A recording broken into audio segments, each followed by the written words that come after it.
반갑습니다. 모두 한 주 잘 지내셨습니까?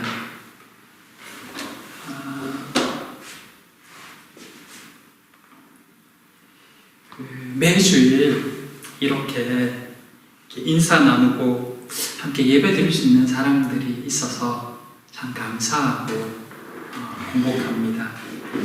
모두들 이번 한 주는 어떻게 지내셨는지요?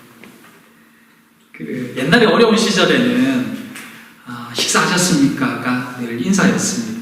근데 요즘은 그렇게 잘 하진 않죠. 근데 요즘 우리 교회에 인사말이 하나가 생겼습니다. 한 주 건강하셨습니까? 아프지 않았는지요? 겨울이 되니까 돌아가면서 애기들이 있으니까 돌아가면서 아프더라고요.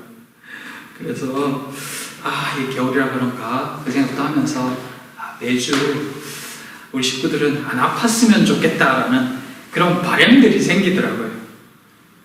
그래서 우리 이 겨울 이제 얼마 남지 않았는데 마지막까지 건강하게 행복하게 이 시간들을 잘 보냈으면 좋겠습니다. 오늘 말씀은 사도행전 25장의 말씀을 함께 봅니다. 벨릭스를 이어서 베스도가 총독이 되고 오늘 본문에는 그 첫 재판이 열리는 장면이 본문에 나옵니다. 이 상황들을 통해서 주시는 말씀이 무엇인지를 함께 생각해 보려 합니다. 2년의 시간이 흐른 뒤에 달라진 것은 무엇이며 또 여전히 동일한 것은 무엇일까요? 오늘 이 말씀을 통해서 함께 깨달아가며 또 묵상하는 이 시간 되기를 바라겠습니다. 지난 시간에 벨릭스가 이 앞에 전 총독이죠. 이전 총독. 그 벨릭스가 바울이 전하는 복음을 듣고 또 찔림을 받는 장면을 보았습니다. 두려워 떠는 장면이 있었거든요. 근데 벨릭스는 그 복음의 찔림을 돈과 세상의 이권에 대한 욕심으로 인해서 스스로 차단해버립니다. 찔림이 왔지만 세상 것으로 그것을 그냥 차단시키고 막아버렸던 것입니다. 그렇게 바울을 풀어주지 않은 채 2년이나 시간을 질질 끌던 그 벨릭스는 결국 그 자리에서 쫓겨나고 로마로 소환됩니다. 그리고 그 뒤를 이어서 총독으로 부임한 사람이 오늘 본문에 등장한 베스도입니다. 베스도는 부임한 후 단 3일이 지난 후에 3일 만에 예루살렘으로 올라갑니다. 전에 제가 잠깐 이야기 드렸는데 위치적으로는 가이사라가 예루살렘보다 위쪽에 있습니다.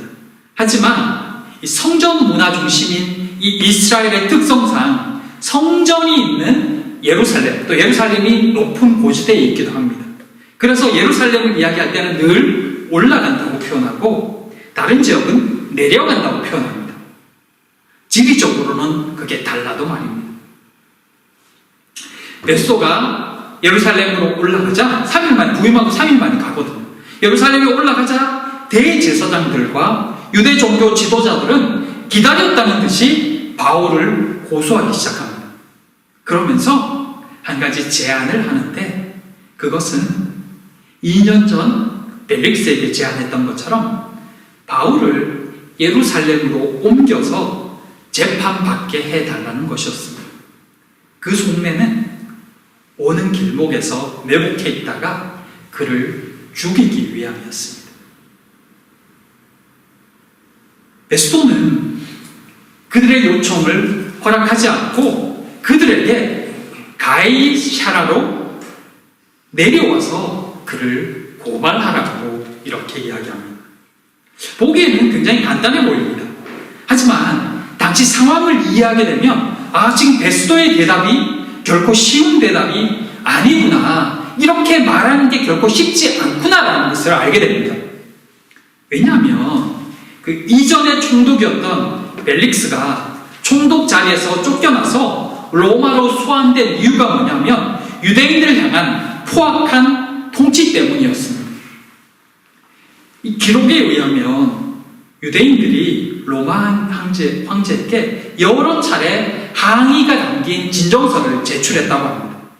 그것이 벨릭스가 자리에서 내려오게 된 이유였습니다. 그런 상황 속에서 다음 총독으로 베스도가 부임한 것입니다. 그렇기 때문에 부임하자 단 3일 만에 쉬지도 않고 바로 이스라엘 수도이자 이 종교 중심지인 예루살렘으로 간 것이고, 거기서 이스라엘 지도자인 대제사장들과 산헤드린 공회원들을 만난 것입니다. 그들을 진정시키고 민심을 안정시키기 위한 발걸음이었던 것입니다. 그런 상황이기 때문에 큰 문제 없이 이스라엘을 통치하려면 우선은 그들의 요청을 먼저 들어주는 척이라고 해야 했을 것입니다. 그러면 조금 이 사태가 진정될 수 있거든요. 실제로 베스도는 나중에 바울에게 이렇게 묻습니다. 당신이 예루살렘에 가서 재판을 받겠느냐라고요. 이렇게 묻는 이유는 대제사장들과 종교 지도자들의 마음을 얻기 위해서라고 말합니다. 따라서 이 베스도가 당연히 바울을 예루살렘에서 재판받게 해달라는 이 대제사장과 종교 지도자들의 청을 들어줄 것이라고 충분히 생각할 만합니다. 첫 요청이니까요. 근데 뜻밖에도 베스도가 그들의 요청을 정중하게 거절합니다. 이게 예상 밖의 대답인 것입니다. 베스도가 앞으로 유다 통치를 계속하려면, 원활하게 하려면 그들의 청을 들어주는 것이 좋을 텐데, 앞으로 걸림돌이 될 수도 있을 이 결정을 거절을 한 이유가 어디에 있을까요? 이것이 바로 하나님의 돌보심입니다. 그 당시 베스도가 어떤 생각으로 그들의 제안을 거절했는지 정확하게 성경은 이야기하지 않습니다. 하지만 결과적으로 이것은 바울에게 또 한 번의 위기를 넘길 수 있게 해준 것입니다. 베스도는 이 상황들이 지금 어떻게 돌아가는지 잘 모르거든요. 그럼에도 불구하고 바울에게 굉장히 큰 위기가 될 수 있는 이것을 막고 있는 것입니다. 대적들은 2년이나 지났음에도 불구하고 여전히 바울을 죽일 생각을 버리고 있지 않지만, 심지어 그들이 종교 지도자이며 하나님의 말씀을 가르친다고 하면서도 여전히 이스라엘의 복지나 또는 다른 중요한 일을 다 제쳐놓고 오로지 바울을 죽이겠다는 이 생각에만 몰두해 있을지라도 하나님은 결코 그렇게 되도록 내버려 두지 않으셨던 것입니다. 하나님께서 바울을 로마로 보내시겠다는, 복음 사역에 그를 사용하시겠다는 그 뜻을 이루시기 위해서 말입니다. 베스도는 분명히 자신의 판단과 또 생각들을 가지고 종교 지도자들의 청을 거절했을 것입니다. 하나님의 감동을 받아서 그가 거절한 것은 아닐 것입니다. 바울의 생사를 걱정해서도 아닐 것입니다. 그 나름대로 정치적인 계산과 여러 가지 판단이 있었을 것입니다. 하지만 하나님은 그런 모든 상황을 사용해서 하나님의 뜻과 계획을 진행시키고 계셨던 것입니다. 또 그런 생각이 들었습니다. 하나님은 하나님의 일을 하시는구나. 근데 바울은 어땠을까 하는 생각이. 가이사라에서 그는 별 소득도 없는 것 같은 2년을 감옥에 있었거든요. 있는 동안에 바울은 어떻게 보냈을까? 어떤 생각을 했을까? 아무리 전에도 훔쳐 갖는 이 벨릭스 전 총독에게 계속해서 복음을 전하면서 바울은 무슨 생각을 했을까? 자유롭게 움직일 수도 없는, 또 변화 없는 것 같은 그 2년의 시간들이 혹시 허송세월처럼 느껴지지는 않았을까? 뭔가 눈에 보이는 결과라도 있으면 좀 답답하지 않을 텐데 전에도 변화가 없는데, 그걸 보면서 바울은 어떻게 보냈을까 하는 그런 생각이 문득 들었던 것입니다. 그런 2년의 시간은 감옥에 있었던 요셉에게도 있었습니다. 술 가는 장의 꿈을 풀어주고 그에게 억울함을 호소했지만 여전히 변화없는 2년의 시간을 또 감옥에서 보내야 했던 요셉. 그는 또 감옥에서의 2년을 어떻게 보냈을까? 우리에게도 그런 시간들이 살다 보면 있습니다. 아무런 변화도 나아짐도 없는 것 같은 시간들. 기도해도 구해도 답은 없고 무의미하게 이 시간들이 흘러가고 있는 듯한 느낌. 남들은 다 앞서가는 것 같은데 나만 제자리에 서 있는 것 같은 그런 느낌들, 답답함들. 그런데 그 시간들도 흘러가고 있습니다. 그날 하나님의 때를 향해서 말입니다.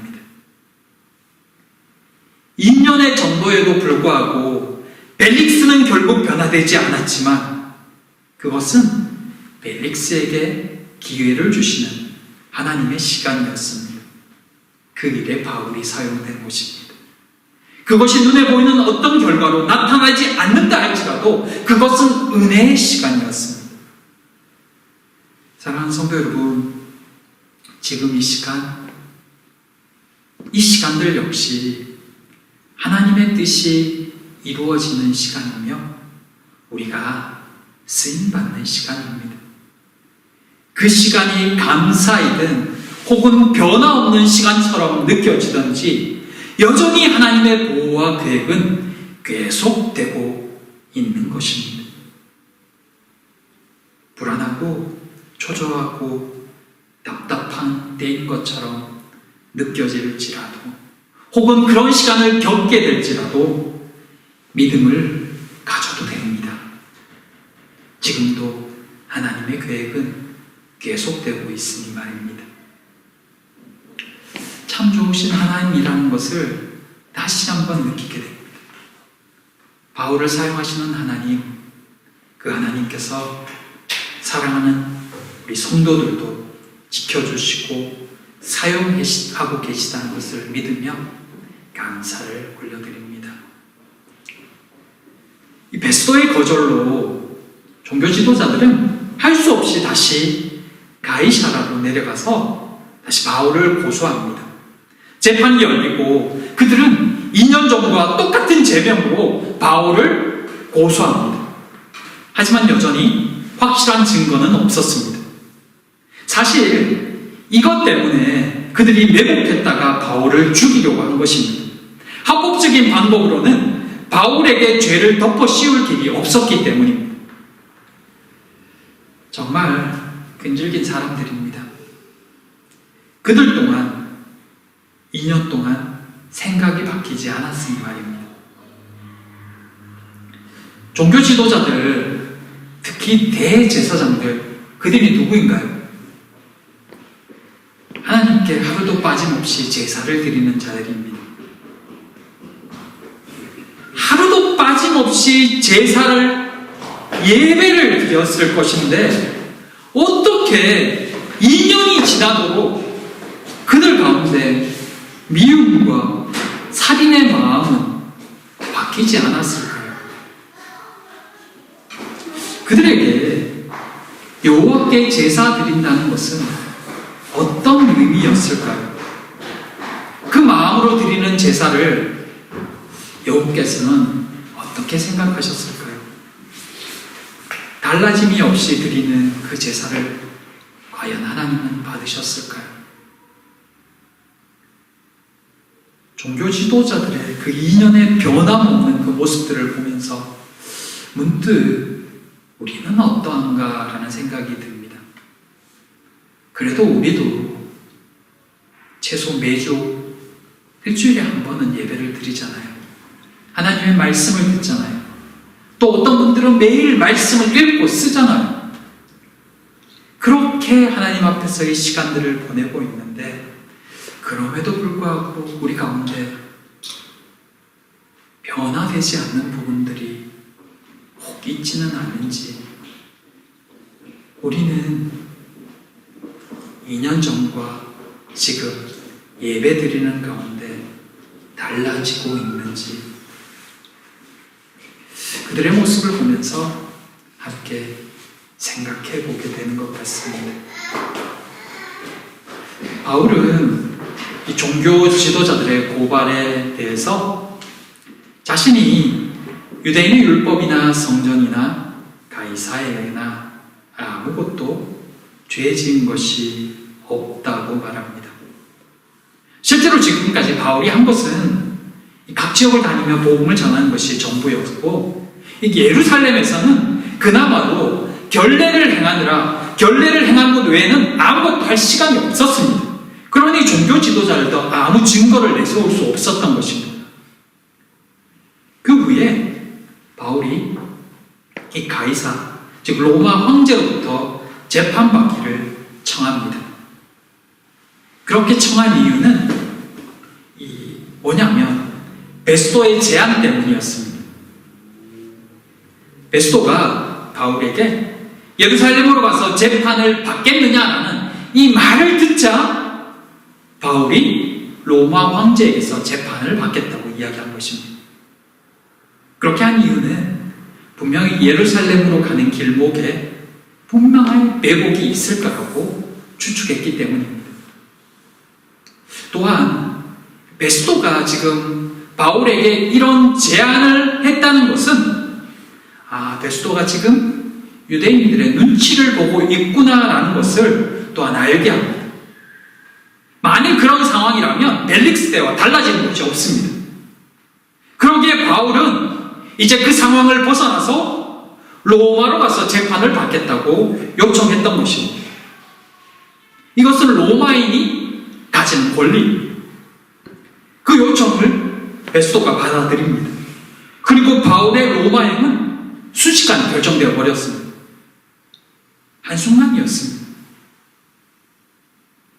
유대 종교 지도자들은 아마 굉장히 당황했을 것입니다. 지금 바울을 처벌받게 만들려고 그렇게 안달복달 했었는데 오히려 지금 바울이 살아서 그것을 빠져나갈 뿐만 아니라 로마로까지 가버리게 되는 말입니다. 근데 이 부분들을 보면서 또 하나의 질문이 생깁니다. 이런 길이 있다는 것을 알았다면 로마로 가는 길이 이렇게 쉽게 이루어질 거라면 바울이 왜 진작에 이런 요청을 하지 않았을까요? 바울이 로마 시민이잖아요. 그래서 로마 황제가 주재하는 로마 대법정에 항소할 수 있는 권리가 있었다면 그동안 왜 이 권리를 사용하지 않았던 것일까요? 바울은 이 변화 없는 것 같은 2년 동안 왜 가만히 그 감옥에 갇혀 있기만 했을까요? 그냥 진작에 이 권리를 사용했다면 그 위험한 것을 빠져나와서 하나님 말씀처럼 로마로 갈 수 있었을 텐데요. 아마도 처음에 하나님께 자신이 로마에 가게 될 것이라는 말씀을 들었을 때 바울은 자신이 죄수의 신분으로 로마에 가게 될 것이라고는 아마 생각하지 않았을 것입니다. 하나님이 가게 할 거라고 말씀하셨으니까 아마 길을 순탄하게 풀어주지 않을까? 하나님의 방법대로 하지 않을까라는 예상도 했을 것입니다. 그러니 기다렸겠죠. 자신이 굳이 죄수로 가지 않아도 될 것이라고 생각했을 것입니다. 또한 바울은 이 구금되어 있는 동안에 이 2년 동안 벨릭스에게 여러 차례 복음을 전할 기회가 있었습니다. 결국 이 벨릭스가 쫓겨나는 곳으로 끝나버리긴 했지만 바울은 그 2년 동안에 이전 총독이었던 벨릭스에게 또 그리고 자신을 찾아오는 사람들에게 복음을 전하는 것에 최선을 다했을 것입니다. 그곳에 감옥에 갇혀 있었지만 그에게는 여전히 복음을 전할 수 있는 기회가 있었기 때문입니다. 그것은 달리 생각해보면 바울이 로마행을 그때 말하지 않았던 것은 여전히 벨릭스에게 복음을 전할 기회가 있었기 때문이구나 라는 것을 짐작해 볼 수 있습니다.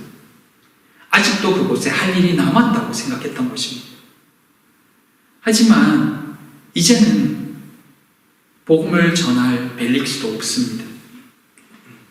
또한 베스도를 보니 상황이 바뀔 것 같지도 않습니다. 그렇기 때문에 바울도 이제는 상황을 따라서 로마로 갈 수 있는 선택을 하게 된 것입니다. 아마 여기에는 분명히 성령의 감동하심도 있었을 것입니다. 때가 되었다는 사인도 받았을 것으로 보여집니다. 그렇게 갑작스럽게 바울이 로마로 가게 되는 것입니다. 아무것도 바뀌지 않을 것 같은 그 순간이 정말 한순간에 바뀌어집니다. 하나님의 때가 되니까 순식간에 상황이 바뀌어지고 말씀하신 대로 되어버리는 것입니다. 바울의 말이었지만 결국은 하나님의 손에 달려 있었던 것입니다. 그러면서 다시 한번 질문이 생깁니다. 그럼 우리는 그때까지 어떻게 해야 될까? 결국 하나님의 때에 하나님이 일하실 것인데 그러면 우리는 그때가 이를 때까지 어떻게 해야 될까? 사랑하는 성도 여러분, 하나님의 일은 언제 어떻게 이루어질지 알 수가 없습니다. 순식간에 일어나기도 하고 때로는 오랜 시간이 걸리기도 합니다. 본문처럼 말 한마디에 상황이 바뀌기도 하고 뜻밖의 상황을 만나 순식간에 삶의 방향이 바뀌어지기도 합니다.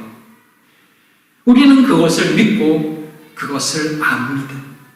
하나님이 역사하시면 하나님의 때가 되면 나의 지금 답답한 순간과 상황과 기도 제목도 한순간에 이루어질 것이라는 걸 말입니다. 그렇다면 그것을 아는 우리는 어떻게 해야 할까 생각해 보게 되는 것입니다. 머물게 하신 그곳에서 우리가 할 수 있는 일을 하는 것, 그것이 순종이며 그리스도인의 삶입니다. 주중에 참 감사한 일이 있었습니다. 지난 성경 공부 시간에 원래 하고 싶은 일이 뭡니까? 바라는 게 뭡니까? 라고 우리 서로 기도 제목을 나눴잖아요. 기도 제목이 아니죠. 성경 공부 중에 이야기를 나눴잖아요. 초창기에. 그래서 나는 올해는 이런 게 이루어졌으면 좋겠다, 또는 이런 게 있었으면 좋겠다라는 이야기들을 나눈 적이 있는데, 그때 제 소망이 뭐였냐면 올해는 좀 많이 돌아다녔으면 좋겠다가 제 소망이었습니다. 사실 올해는 좀 멀리도 신방 가고 싶고 또 이곳저곳 또 방문하고 싶다는 그런 바람을 나눈 적이 있습니다. 기도도 그렇게 했습니다. 그때 제 바람은 뭐냐면 빨리 49일호 티켓이 나왔으면 좋겠다 했습니다. 그게 나와야 좀 더 자유롭게 독일 이곳저곳을 다닐 수 있으니까요. 근데 주중에 뜻밖의 말을 들었습니다. 저희 가정에 기도가 필요한 일이 생겨서 그 일을 알아보는 중에 그것과 상관없이 이제 뜻밖의 한두 마디 이 안부의 말을 주고받는 중에 기대치 않은 일이 생겼던 것입니다.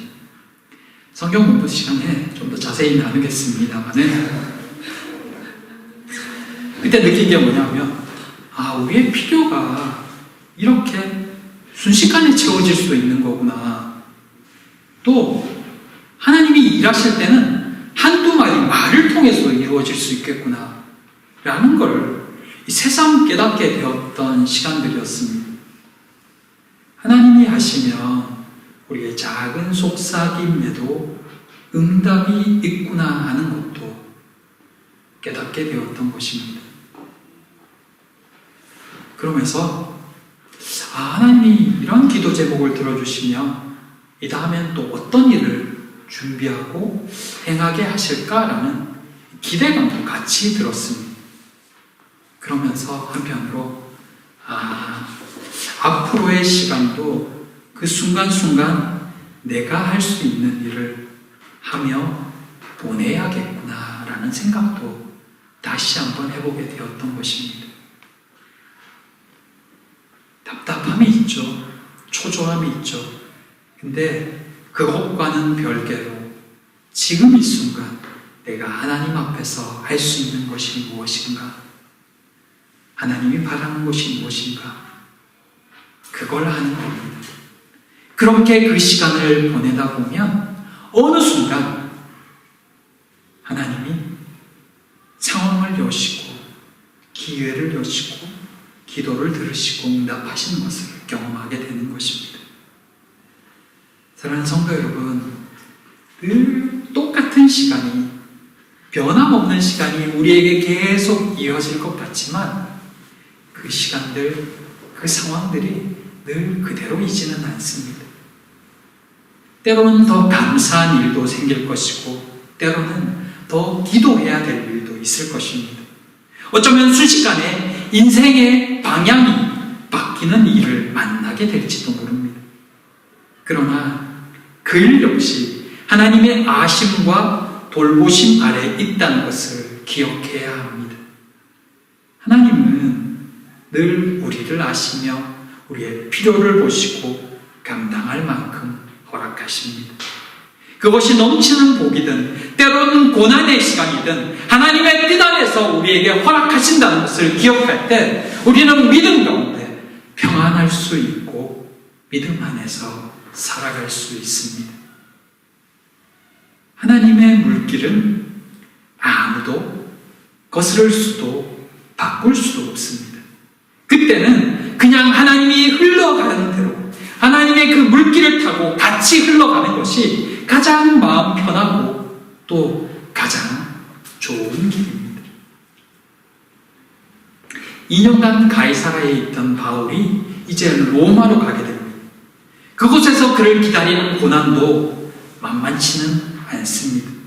하지만 그 길은 하나님이 인도하시는 길입니다. 그러기에 그곳에서도 그가 할 일은 그저 하나님을 바라보고 그 순간순간에 최선을 다할 뿐입니다. 우리도 그렇게 우리에게 주어진 삶을 살았으면 좋겠습니다. 내가 언젠가 큰일을 이루리라, 내게 언젠가 놀라운 일이 생기리라. 물론 생길 수 있습니다. 그러나 그 일들은 지금 이 순간 우리가 할 수 있는 일을 할 때에 이루어지는 것입니다. 내가 기도해야 할 바를 기도하고 내가 행할 수 있는 것을 행할 때 그 시간들이 흘러 어느 순간 한순간에 또는 쌓이고 쌓여서 어느 시점에 하나님의 때에 이루어지는 것입니다. 사랑하는 성도 여러분, 하나님이 이끄시는 대로 우리의 삶을 맡기고 오늘 이곳에서 우리가 할 수 있는 그 일을 하며 그렇게 평안 가운데 살아가는 우리 모두가 되었으면 합니다. 하나님의 계획하신 바와 하나님의 뜻이 이루어질 것입니다. 그 일이 사랑하는 우리 모든 평안의 가족들을 통해서 이루어졌으면 좋겠습니다. 하나님께서 우리를 사용하셔서 당신의 선한 뜻을 이루어 가시기를, 또한 그렇게 쓰임받는 것이 우리의 가장 큰 소망이 되고 기쁨이 되고 감사가 되기를 진심으로 소망하고 또 기도합니다. 이 시간 우리 함께 기도했으면 좋겠습니다. 삶의 변화들을 두려워하지 않는 우리가 되게 해달라고 기도했으면 좋겠습니다. 그리고 어떤 상황에서도 우리가 그리스도인으로 살 수 있게 해달라고, 그리스도인답게 반응할 수 있게 해달라고, 그렇게 우리를 믿음의 사람으로 세워달라고, 그렇게 하나님께 소망과 또 구함의 기도를 이 시간 함께 올려드렸으면 좋겠습니다. 이 시간 같이 기도하겠습니다. 기도합니다. 잠깐의 하나님, 이 시간 하나님 앞에 다시 한번 기도합니다. 삶의 굴곡들, 바뀌지 않을 것 같은 시간들, 그러나 어느 순간 하나님이 여시고 어느 순간 하나님이 응답하셔서 그 길들이 늘 새로워짐을 빕니다. 하나님, 오늘 우리가 답답함을 내려놓고 하나님을 소망하며 감사로 기도하기 원합니다. 사랑하는 지체들을 기억하여 주시옵소서. 이들의 인생 가운데 응답하시며 이들의 삶 속에 역사하여 주시옵소서. 하나님이 오늘도 우리를 보고 계시고 알고 계시고 지키고 계심을 깨달으며 다시 한번 감사의 기도와 하나님 기대의 마음을 올려드립니다. 하나님, 우리를 사용하여 주시옵소서. 이 교회를 사용하시고 사랑하는 지체들을 통하여 영혼이 변화받는 놀라운 은혜가 있게 하시며 한 영혼 한 영혼 주님께 돌아오는 은혜가 있게 하여 주시옵소서. 하나님, 우리 사랑하는 지체들에게 더 기대하는 마음을 불어넣어 주시고 하나님을 더 깊이 사랑하는 마음을 불어넣어 주시고 또 하나님 기도할 때 응답의 은혜를 경험할 수 있도록 주시옵소서. 주여, 감사로 기도하는 자들 다 되게 하여 주시옵소서. 하나님의 은혜를 하나님 구합니다. 하나님의 은혜를 기대하고 사랑의 하나님 우리를 지켜주시옵소서. 기도하여 주시옵소서. 주님,